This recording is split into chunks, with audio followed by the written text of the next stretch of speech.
what's really deep and why I think I'm actually a little late to the dance, but there was a huge spike in autism back in 1994.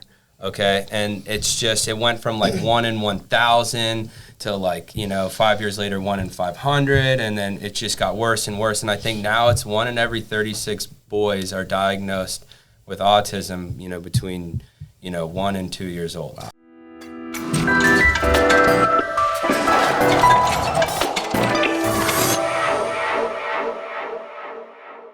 Hey, we are back with another episode of Sarasota Speaks, episode number 86. And we've got, as always, Brad Hannon, Trey Martel, Felipe Colon, and my buddy Alex Kompethecras. How you doing, buddy? I'm doing great. Thanks for having me. I'm excited to get into this. To start, we really just wanted to jump right into maybe one of the more relevant videos. This has a lot of the facts, maybe not all the facts, but we want to just watch this video, kind of react, to the civil rights deal you've got going on with Francisco Diaz, right? Yeah. Francisco Diaz. So let's take a look at this. His son came out and attacked the officer. Autism doesn't give you the right to punch a police officer.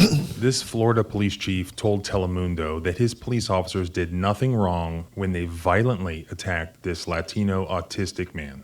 His son came out and attacked the officer. When they went to the door, the kid came out kicking and punching. You probably didn't even hear about this if you're not in that community, but they're upset because here's the footage that was released. Does it show this autistic man getting out of the car and punching and kicking these police officers? So I think right here, when he's getting out, is when he's saying kicking and punching.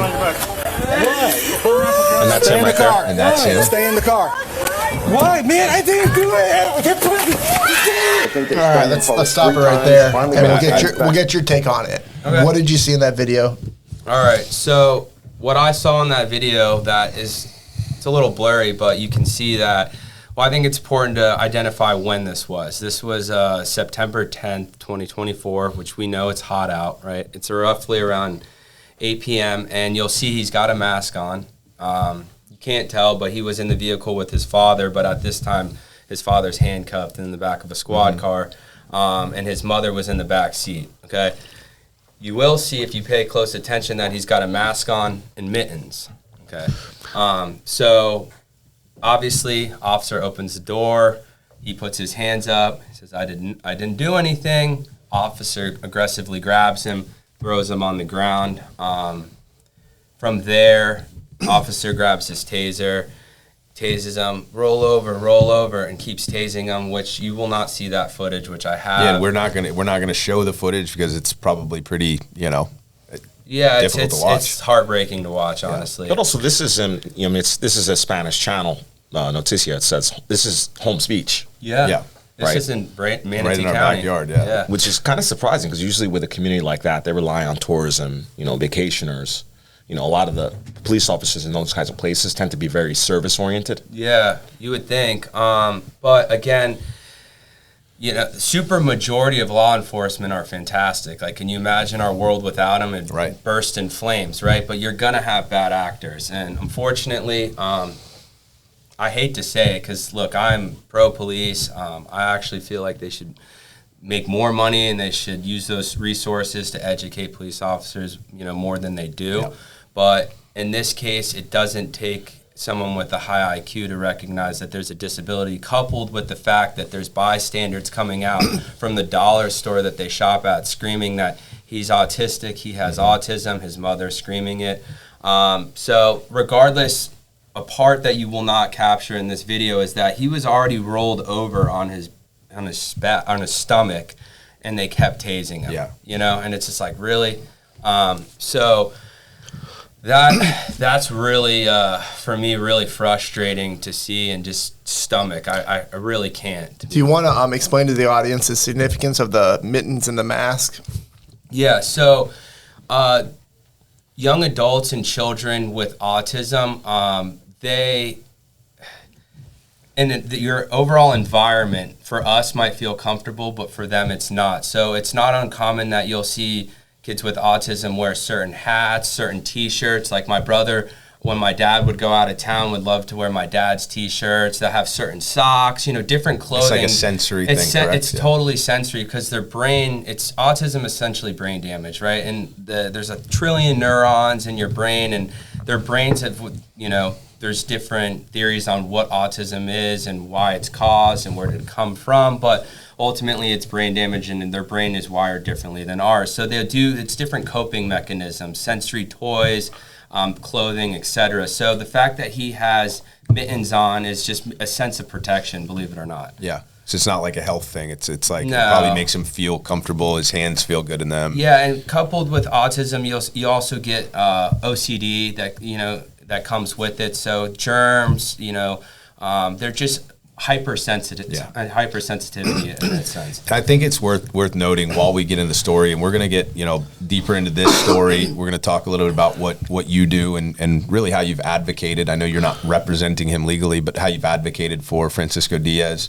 But I want to make it very clear, like Sarasota Speaks, and we've always been this way. We want to shine a positive light on the things that are going on in our community, right? And while this may seem like a negative type of event, I think there's some positive coming out of it with the 5K and with education for police officers on handling situations, dealing with autistic children or young adults or even adults. In this case, I think he was 30. Close to 30 years old. And so we will get there, but as we kind of unpack this story a little bit, I think it's important to know, and if you watch this whole video, it's 13, 14 minutes, he gets into a lot of the facts.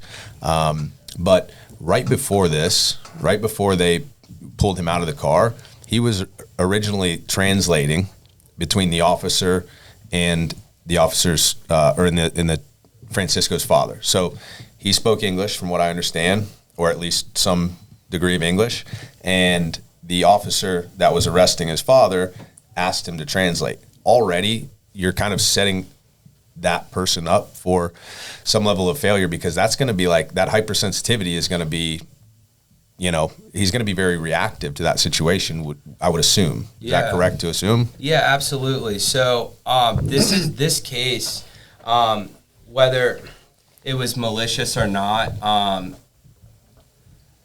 I don't really want to go there. Yeah, but 100%. Again, there were so many signs that were just so alarming that there's something a little off with, he's just not your neurotypical human being. Right. So yeah, you're right.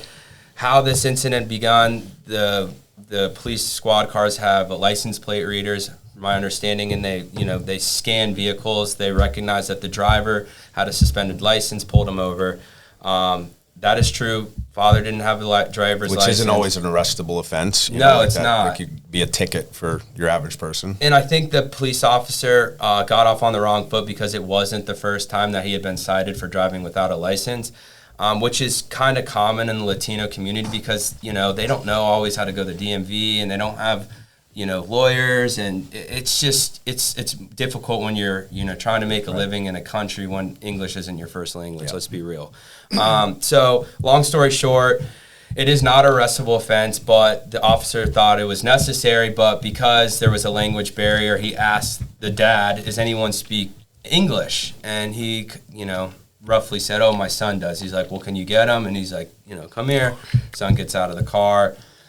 This is also alarming. He basically asked, using Francisco, the young adult with autism, to be a translator with mittens and a mask on, and then he walks him through why what his dad did was wrong, and then he basically saying, has your dad been to court for this? And then I guess he said yes, and then I don't speak Spanish, right? But essentially he set it up to where a person that can comprehend what's going on would recognize that this is a arrestable offense.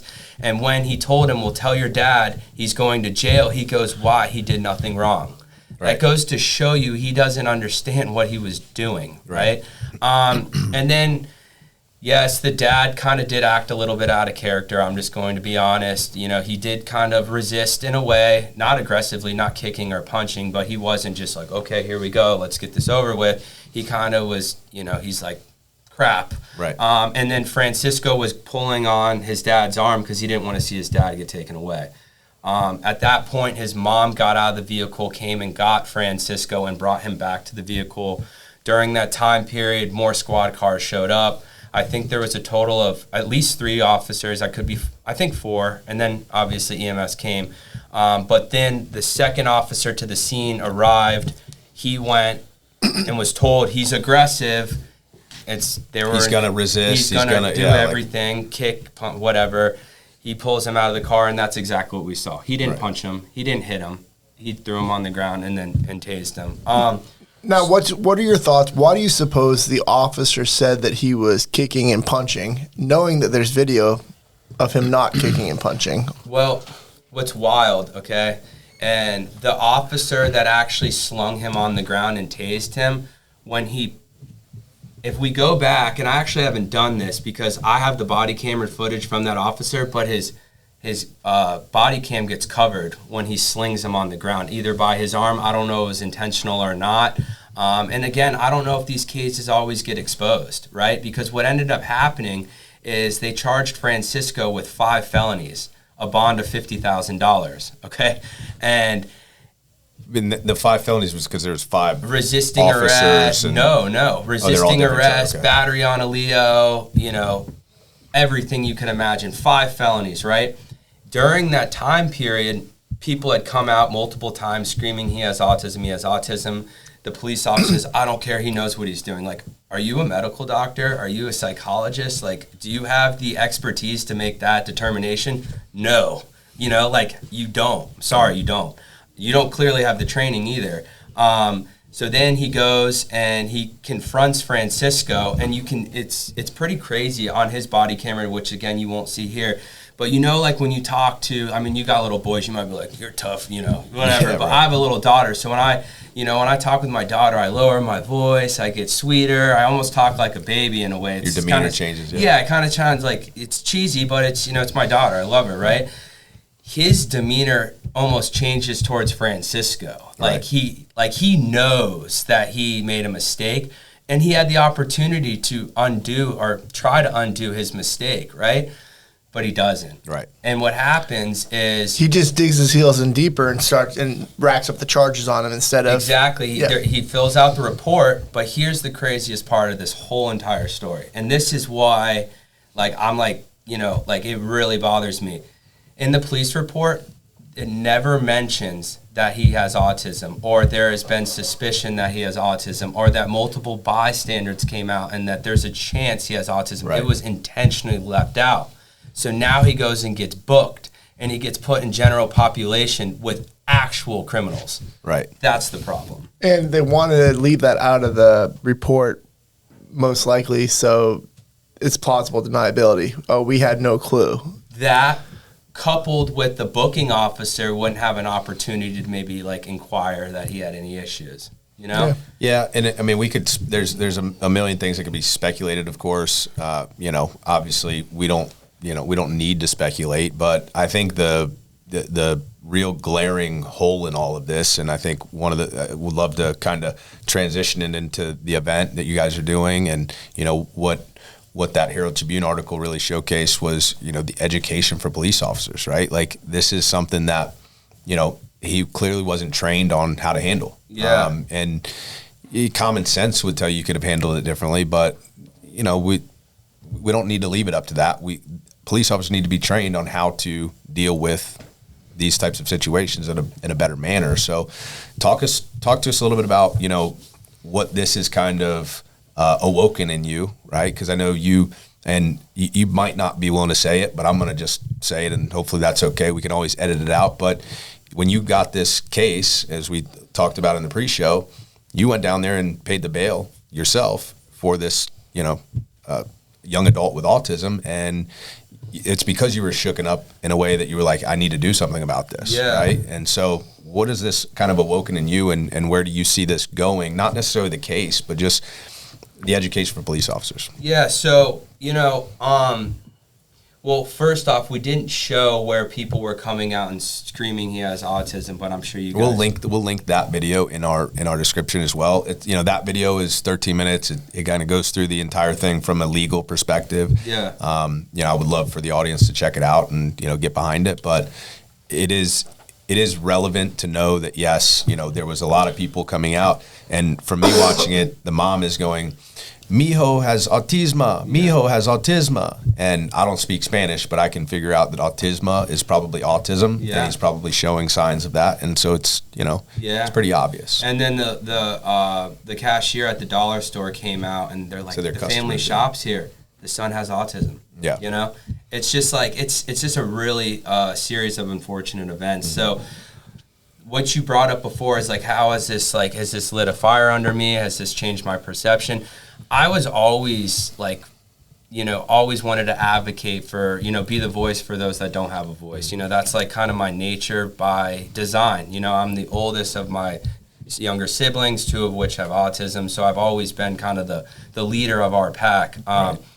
This, though, I had a different plan before. It was more like, focus on myself first, try to generate wealth. And then I wanted to start a franchise of car washes. So when young, children with a disability, autism, whatever, they age out of the public school program, they can, come and help dry off cars, maybe check people out, like that was like my thing. Give them something to do, give them a purpose, right? And I still want to do that. Like, that would be a dream come true. But after seeing this, right now that's something that I have to generate, like enormous amounts of wealth before I can get there. But this is something I can do today. Right. And that's what I've done. So when this case got brought to my attention, I told you from like my second mom, Lucera, who knew the family, who actually, it got brought to her attention because this made like national news in like Peru, and then her family called her about it, and then in return she called me. So that's when I didn't have time to investigate what happened. I just knew there was a kid incarcerated in Manatee County. The quickest way to get him out was to bail him out, and I jumped out of my chair and I went and bailed him out. But then coming to find out that his family they started a GoFundMe, and they were able to like come up with like at the time of like $1,500. So they went and hired a criminal defense attorney, and he just so happens to be CJ Saya, who's a really good friend of my dad's. He's one of the few guys that have done murder trials in Manatee County. Like, he does personal injury like myself. He's a likable guy, and he's a Hispanic guy. And he told me, he's like, man, I don't make any money on these cases. He's like, I do it because it makes me feel good, and I like working with people like that because this doesn't make me any money. In fact, I lost $5,000, you know what I mean? Like, and I'll never get it back, which is fine. That $5,000 is worthless compared to what I was able to accomplish with it, right? So coming to find out he had a good and competent criminal defense attorney, I was happy because I knew that's what I needed to do next, but that was already done. So then I got a hold of his assistant, then got a hold of CJ. I got the case file. We started working this together, and he was kind of blown away by my level of understanding about autism in itself, how it affects families, and just the whole chain reaction of like and like how my family's been so and tied in with the autism community, which my dad, or he knew because he's good friends with my dad, but he didn't know much about me. So he's like, wow, he's like, you'd be the perfect guy for this job. And he's like, well, I think what we need to do is if I can do it, I need to get you a meeting with, first started with a letter. Can you write a letter to the state attorney, the assistant state attorney, and the prosecutor on the case? And I was like, yeah, absolutely. So I was like, give me, how much time do I have? He's like, 2-3 weeks. And I was like, okay, no problem. So I wrote this letter, and I actually, because I'm not a behavioral therapist, right? I'm not, Right, you're just I'm talking just from a lawyer experience. and personal experience, right? But my level of understanding is higher than the average layperson, but it's still not there. So I wrote this brief is really what it was, and I worked with my brother and sister's therapist, and he was like, this is fantastic. So he sent it off to the state attorney, but they actually didn't have the opportunity to read it. Ed Brodsky, who's also friends with my dad, he's like, we'll have you in for a meeting. So I went down to Manatee County with CJ, had a meeting with Ed Brodsky, the assistant state attorney, which is Cynthia, and I forget the prosecutor's name. And we had an hour-and-a-half conversation, and like it was awesome. Very open-minded. They understood the situation, and then it turned into a negotiation because they wanted to offer him community service initially. And what else? anger management and a couple other things that I was Anger management. The guy didn't really look that angry, did he? No. And that's when I knew they didn't read my brief, because I explained that this isn't, he doesn't have anger problems. This was just overstimulation that turns into something that looks like aggressive behavior, but it's just how autistic children and young adults cope when they're taken out of their natural environment. Right. So then I was like, all right, well, what are we here for? Are we here for punishment? You know, like, is this seems like a sequence of punishments. I'm like, the guy, like, are we taking into account time served? I mean, he sat in general population for 20-something days, you know. Oh, whoa. I didn't know that part. Yes. I didn't know it was 20-something days. 20-something days. Wow. And he had guys grabbing his chest and calling him, you're my, you know, I don't know, bleep it out, bitch. Yeah. And, you know, spanking his butt and you name it. Like, he's being assaulted while he was in there. Good Lord. And, gosh, sorry. And, yeah, so long story short, it was a good conversation because by the end of it, he was like, sorry. You're good, man.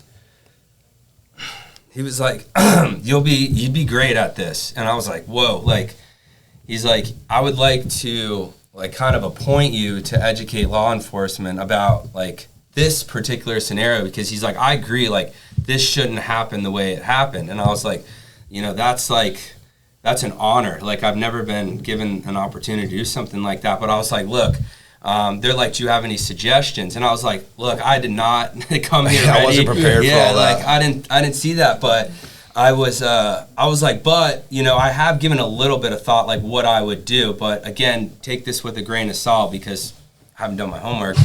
And I was like, we all remember pivotal points in our life. Like, we probably all remember when we got our first paycheck, right? Or when we graduated college. It's a pretty forgettable moment for me. I think I was working at Smoothie King. Well, you're probably more in it for the milkshakes, but The smoothies. A lot of protein powder on this. Exactly. His boys were all getting shakes. But yeah, it's a turning point type of moment. Yeah. So we all remember those times. Like, I remember when I got sworn in. You know, everyone remembers those pivotal points in their life. So I was like, I went to Sarasota military. I have a lot of friends that are in law enforcement or enlisted in the Army, Marines, you know, first responders, you name it. And just so happens one of my closest friends, when he was going, you know, through the police academy, he was a heavier guy, and we'd go jogging because there's a fitness portion. And you might remember him, Garrett Thompson. Of course. Yeah. So he was like, you know, worried about it, but he was happy. So I was like, that is the perfect time to introduce these really young adults, 18, 19-year-old adults, to the autistic community. And I was like, we've got the Haven, we've got Oak Park, Sarasota High's got their own, you know, special needs program. I'm sure Riverview does. It's like, make it part of the curriculum that you have to spend X amount of hours with these children and young adults, because as like a part of the academy. It's part of it. Like, you need to go there, you know, 4 days a week for, you know, 4 hours a week. For, let's say police training is 12 weeks long, you know, you do the math, that's a lot of time well spent, right? And there's more to it than just that. But that, because it's a spectrum, it's not like you fit into category A, B, or C. Like, it's a combination, it's a blend. So you might be nonverbal, but you might score, you know, 1,600 or whatever on an SAT, right? You might be able to comprehend what I'm saying, but you're not verbal, or vice versa. If you're verbal, there's a correlation between those that are verbal and what they can actually process. Like, it's a complex problem, right? And the only way to figure it out really is to, like, do the work. Like, you want to get, you know, ripped, you want to get abs, do the sit-ups, do the push-ups, right? Yeah, like, you got to get in, like, you got to get in the environment with them, you're saying. Yeah, and then also, like, it'll soften you up as a person, and you'll look for it, because on the flip side, you'd be like, man, I want to not only protect the entire community, but within the entire community are those that really need my protection, because studies will show you, like, it's really high how many young children with disabilities get sexually abused by stepdads, stepmothers, and children at school. Like, you know, it's like And who's the first one that gets brought involved? Schools and then first responders, right? Yep. So it's like, be there for them, because I can't tell you how many times my sisters, for Halloween dressed up as a firefighter or a police officer, because like they look up to them as like heroes, right? Like that's like, it's an awesome job, that they wish they could have. And Would it be like appropriate to say basically like how young kids, because the mind of an autistic child, right, like at 30 may be equivalent to 10, 15. Yeah, and it varies, but would it be, it's probably similar to like, you got 3, 4, 5-year-olds. What do you want to be when you grow up? I want to be a firefighter. I want to be a police officer. I want to be, because those are like their heroes. And so, same goes for someone with autism that's 17, 18, and their mind is maybe, in that childhood phase still. They're still looking up to these first responders in that way. Yeah, you hit it spot on. They will physically develop, but mentally, they really don't. Right. They really don't. And that's why it's challenging, because I get it. Law enforcement, they have to protect themselves before they can protect whoever they, got dispatched to, respond. Whatever call they got, called to, they've got to protect themselves, because if something happens to them, everything gets out of control. So there's got to be, I don't know when you should implement the investigation stage, like on the way there, when you get there, once you've detained whoever you need to detain, but you've got to switch hats. Right. Then you've got to open up that, because if you don't, you could have innocent police officers that do something like this, and maybe not so innocent police officers that do something like this, right? And then again, it leaves a bad taste in people's mouths, which we need to avoid. So statistically shown that during a child's, or just a human with ASD, autism syndrome disorder, there's a 50% chance that they will have an encounter with law enforcement. 50% chance. Here, catch this part. And that 80% of law enforcement officers cannot identify one characteristic of an autistic child. Wow. or adult. It's crazy, right? So if you take 50% and 80%, I mean, that's a recipe for disaster. And Francisco is just one of many young adults and children that have been, tased and killed. 20 days. I didn't know that part. That's a long time. Hey, I know if you're used to our typical content, this is a little bit heavier than usual, but we wanted to make sure that we're really covering the facts here, and we're going to switch gears here in a moment to some great things that we've got upcoming, or Alex has got upcoming. But before we do, if you want to get to know Alex a little bit better, stay tuned for rapid fire questions fueled by food and beer. Hey, this is Alex Kompethecras, owner of Alpha Law Group, and this is Rapid Fire. 10 random questions. 10 specific answers. Nothing off limits. This is Rapid Fire, fueled by food and beer.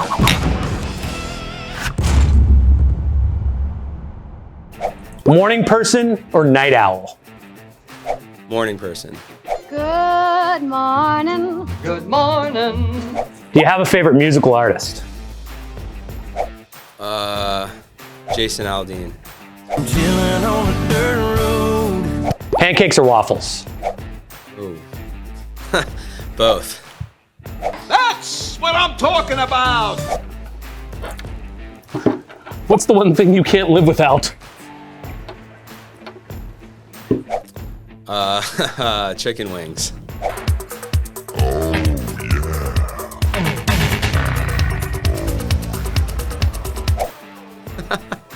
What's your favorite place to visit?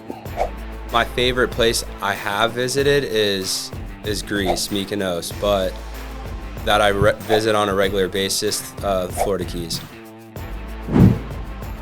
What's the one thing that absolutely belongs on every hamburger? Ketchup. Who's the go-to goats? Tom Brady or Michael Jordan? Michael Jordan. Patented tongue comes out just in front of that line. Look at this, the double clutch, the reach out, and the stuff. If you could instantly become an expert at anything, what would it be? All right, neuroscience. Do you think we really landed on the moon? Yeah, I do.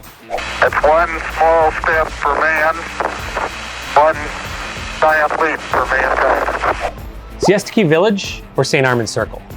The Village, Siesta Key Village.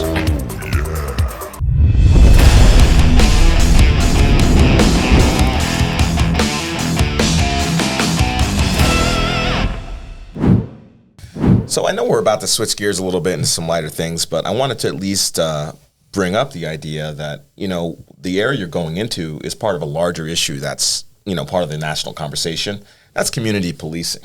I mean, understanding the people that you serve and how you can best serve them, and basically preventing these issues from happening before they happen through education and other things. You want to talk a little bit about that? Yeah, I mean, it is part. I think all officers, they take an oath, and as I took an oath, and I think genuinely deep down inside that everyone wants to take full advantage to any educational opportunity, especially when you're appointed with that much power, right?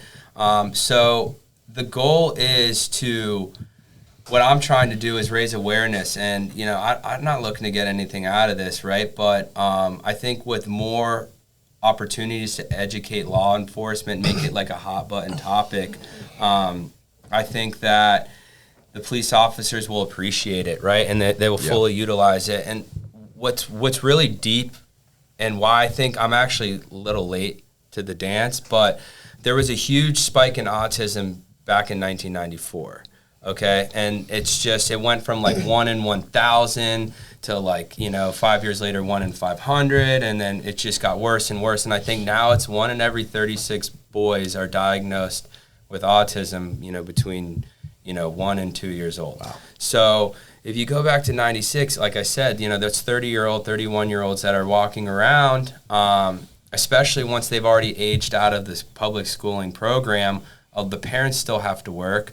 And they're going to run with encounters with law enforcement. So I think that it's really important, and it's extremely crucial that the officers that we take, whether federal funding, at the state level funding, or non-for-profits, educate these law enforcement officers so that they have an equal opportunity to be fully informed on how to handle situations like this one. Yeah. That's interesting too. You mentioned that spike in 94. I think this is important. That's specific to autism too.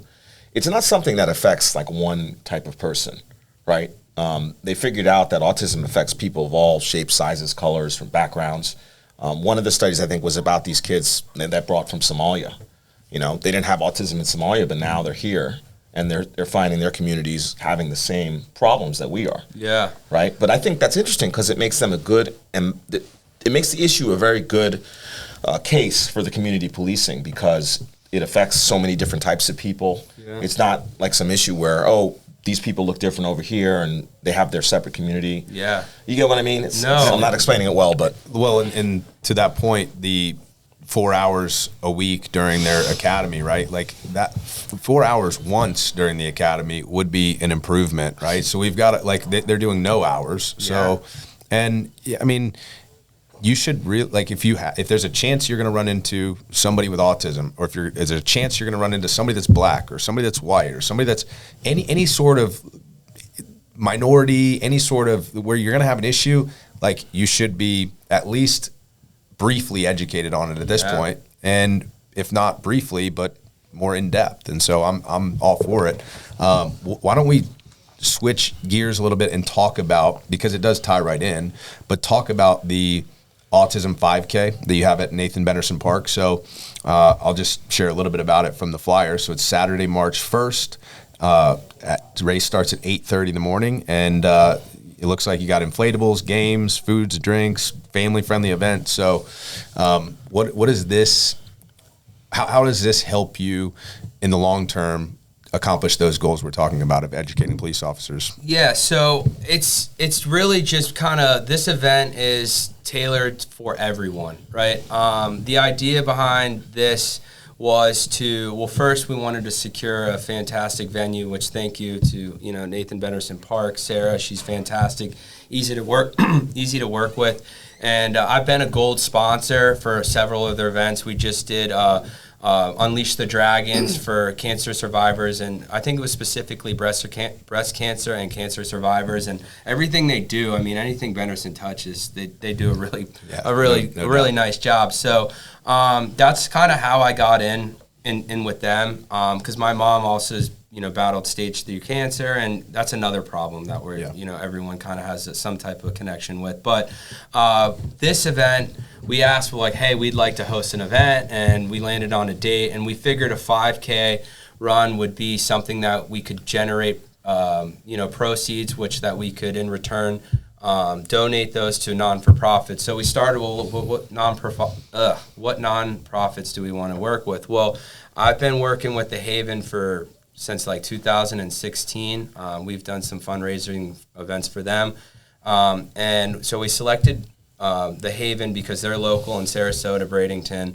And then we also selected Autism Society of Florida because they both advocate for autism. And the Haven's more on a local level, and the Autism Society of Florida is more on a state level, or is they both kind of at the state break down and what the national Haven level? does for people who might not know, because they do some amazing things out there. Yeah. It's a really cool place. So the Haven actually isn't just autism specific. Okay. It's just special needs, right? Gotcha. So it's a fantastic organization that they have there, and they take children in elementary level, and then they actually have residents. So, once you've aged out of that program, you could be a member of their community, or you can continue to go there and you just commute, right?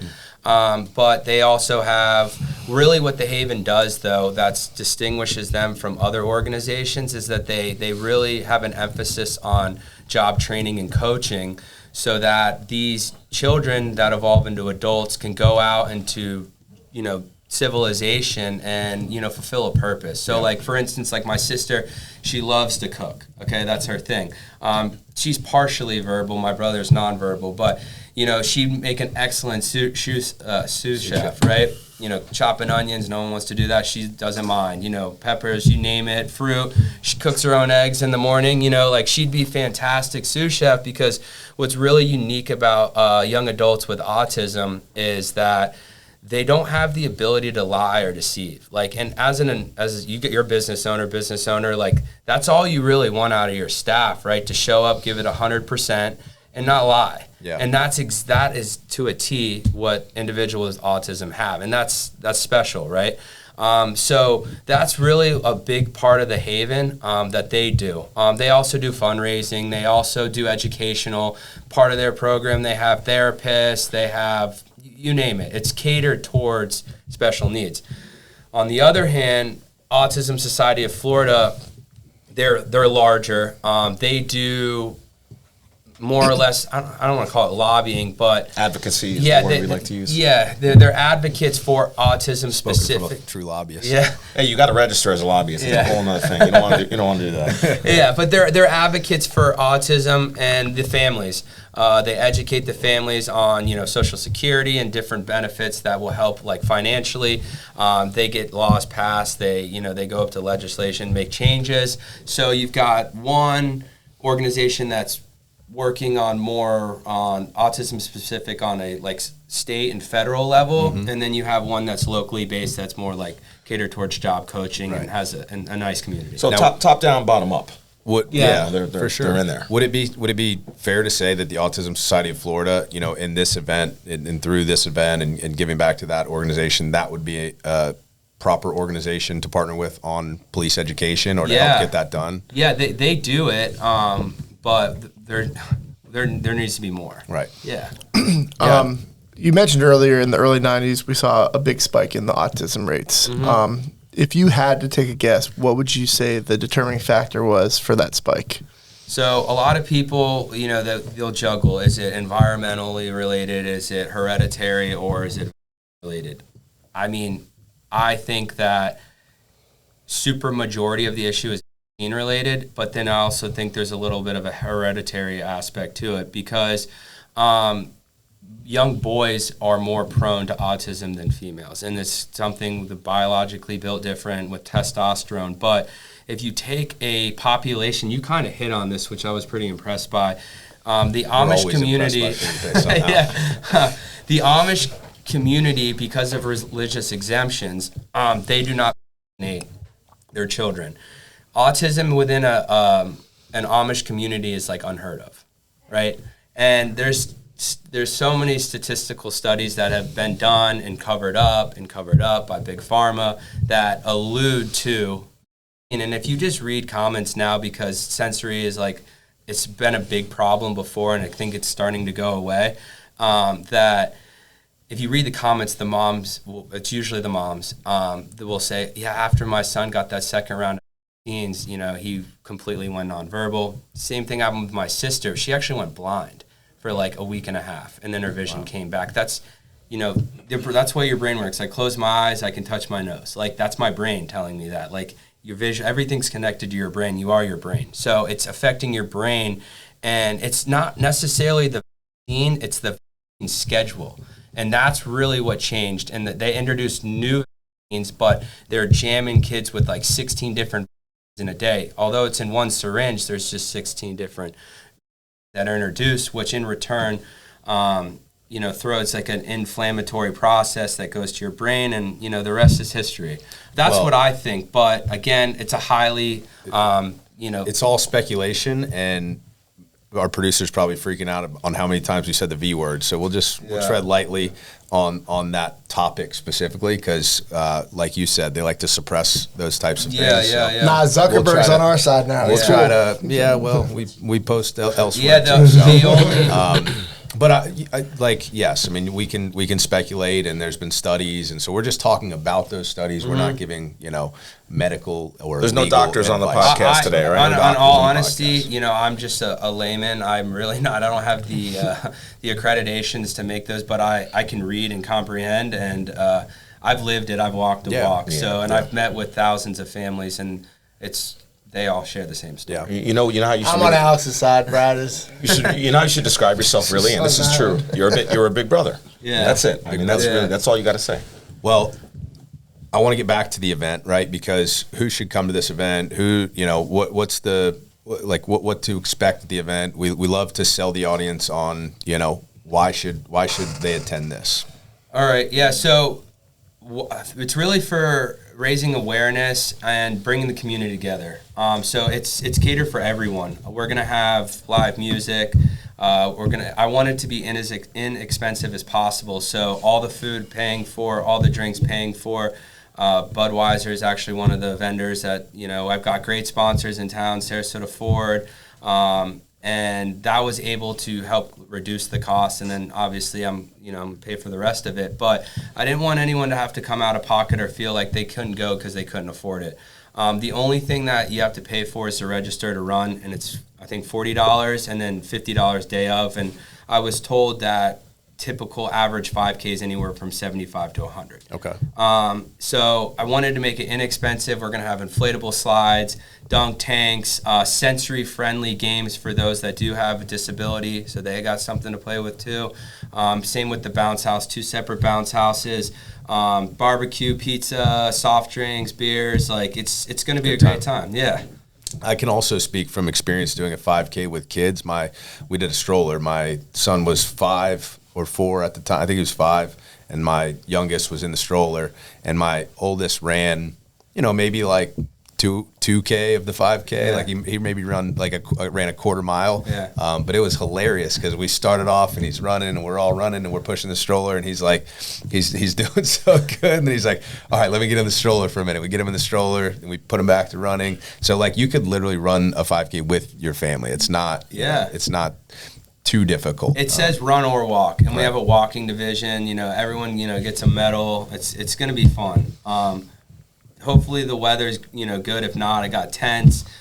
So yeah, run in the rain. You can run in the rain. I believe it kicks off at 8:30. Yeah, 8:30. So gates open at 7:30. And yeah, I think last I checked was this morning. We had 73 people already sign up for the run, and we still got a month. I don't know when this airs, but roughly a month by the time this probably drops. Yeah. So yeah, I encourage everyone to show up, sign up if you feel like running or walking. If not, bring your friends, bring your family, bring everyone. And wherever this QR code takes you on this flyer here, right? But wherever the QR code takes you, we'll have this linked in the description. So if you want to register, you can go see the description, click on the link, get yourself registered. For those that don't want to run, right? Because I understand some people may not want to run or walk the 5K. Talking to you, Trey. Sorry. I got a bad hamstring. yeah. I can push him. I was at one of your dad's roofs. I tried to jump to the next roof. I'll push Trey in a stroller for the 5K. Heavier in the but for those that don't want to run, is it just a free event to show up to and hang out? Yeah, free event. Okay, it's literally for everyone. So you have no excuse not to be there. It's on March 1st, 8:30 a.m. If you want to run. If you don't want to run, show up and eat some food and hang out and be a part of the community. Yeah, there'll be some educational things, like if you do have a child with a disability or a niece, nephew, whoever. I'm going to have some vendors there with different type of therapies, and then I got to do my own homework on this, but talk to people about there's different organizations about how to get funding, because I hate to frame it this way, but it is a hardship on the families, right? It affects not only the parents, but the siblings, like it did me. And it's a huge financial strain, because parents will never get the empty nest aspect of life. Like they got the child forever. Yeah. So I think it's like 12 to 20 times more expensive to raise a kid with a disability. Hence why I wanted it inexpensive, and I wanted everyone to be able to show up and have fun. Well, very cool. And I think again we're taking a situation that maybe is not so positive and hopefully creating successful and positive outcomes from it. So love to see it. You have a question? One of the sponsors of the event happens to be Dominator Law. I understand, right? Yeah. So Dominator Law and Trey Martel want to know, what do you think about roundabouts? Do you love them or do you hate them? I mean, They might be good for your business. Speak freely. I'm not an engineer, but I don't think they would have put them in if they weren't supposed to improve the speed of traffic, right? But there is a difference when you pull up to a red light and you're relaxed versus you pull up to a roundabout and you're tense. And you you're like anxiety. Yeah, lane anxiety. Yeah, exactly. So it's like I don't know. I'm kind of 50-50 on them. I feel like a lot of people down here don't know how to navigate around a roundabout, and I actually haven't really had anyone call me that they got hit at a roundabout. Really? You don't have business coming from the roundabouts? I haven't in Sarasota, no. That's because they slow traffic enough to not cause injuries. Yeah. So they're succeeding but still, in that. you get bumped, you're hitting, I don't think you're going to get a fatal wreck unless it's a pedestrian at a roundabout, no. Yeah, unless you're, one of these people on Jesse Biter's camera going around that thing at like 100 miles an hour, because we've seen some of those as well. But, as Felipe likes to say, that's not true. I did have a case on a roundabout. Look at that. I did have a case on a roundabout, but a single motor vehicle. Guy was driving, passenger called me after the guy had too much to drink and was hauling one of the ones out on Honore. Wow. Okay. So out in the sticks. See, so they're good for your business too. I think it was like 2 a.m. One of the reasons, the reason why we asked that question is really, it's a proxy for growth, as my man Felipe says. I sorry that I stole your line, but when you weren't here last week, I really got it. Nailed down. But we grew up together. We were born and raised here. You've seen a lot of the growth. What's your take on what Sarasota's really become now, and also becoming? Like you love the growth, you for the growth, against the growth. How do you feel? I think it's inevitable. Like it was gonna happen. It was just a matter of when. Has it exploded recently? Yeah. I don't know if our infrastructure is set up for the amount of growth, but Sarasota is such a beautiful place. You got everything here. And the more the merrier, honestly, the way I look at it. Yeah. It kind of bothers me. I do like Mayaca State Park and all the woods, like seeing all that get, bulldozed and developed is a little... well, the state park's still there, right? And they don't have any plans to develop that. Eventually it'll be a golf course, but... Let's hope not. The problem is that the road that used to be rural on the way to it that was scenic is now like Lennar and D.R. Horton or whatever, But again... Look, it's a beautiful place. I understand why people are flocking here. I mean, why wouldn't you want to leave here? I didn't think that I would, I thought I was going to go to Tampa after I graduated or St. Pete, and then you start a family and you want to be in Sarasota. I'm like, I flew back here, and I'm happy to be here. This place is awesome. Well, listen, growing up here, a ton of people, so I'm going to turn it over to Felipe for the grand finale question. So every show, you know, we say the same thing roughly, right? You've been on Sarasota SpeaX to see what we do here. Thanks for coming. We appreciate it. And also, special thanks for shining light on this very important issue, which I think there's going to be a lot more to come from you on this. So great. Who do you know, who we may not know, who Sarasota needs to know? Who can you recommend that we invite on Sarasota SpeaX? We didn't prep him for this question either, so this he doesn't need prep. Straight off of. Well, kind of piggyback on what we just talked about. My buddy Sadik Omar. You know Sadik. Yeah. You know Sadik too. Yeah. I mean, he's a fantastic guy. He's a developer around here. He's got the edge. That's a condo. He's a chitty chatter too. Yeah, he's great. I mean, he's a good time. He's smart. He's really doing a lot for our area. He's not a native, but he came down here and never left. Yeah. And he's a really close friend of mine. But I think if you guys he's like the biggest advocate for Sarasota. You know, he's trying to get everyone to move here. He's successfully done it a couple of times. You know, he's got a couple of buddies from D.C. that have moved down. Oh, yeah. Is that where he's from, D.C.? Yeah. Okay. Have I ever met this guy? I don't think I've come across him. You met him, saw him, you'd know. Lee, Okay. I'm more friends with Lee, but either way, the Edge, what they're doing is awesome. Oh, no, I know where it is. I walk my dog by it sometimes. They got a secret project going on. I don't know if you guys know about it, but maybe I'm not going to be the one to tell you about it, but it will really change downtown Sarasota once again, and it's very close. We can get Sadik. That was a good recommendation. Great First time recommendation. Sadik's come on. Hey. Well, thanks for coming on, man. Really appreciate it. Not an easy thing to talk about, and but it's a necessary thing to talk about. So we appreciate it. Hey, I appreciate the opportunity. Sorry, it's not the happiest topic in the world, but hey, it needs to be done. It's gonna have a happy ending. So. Yeah.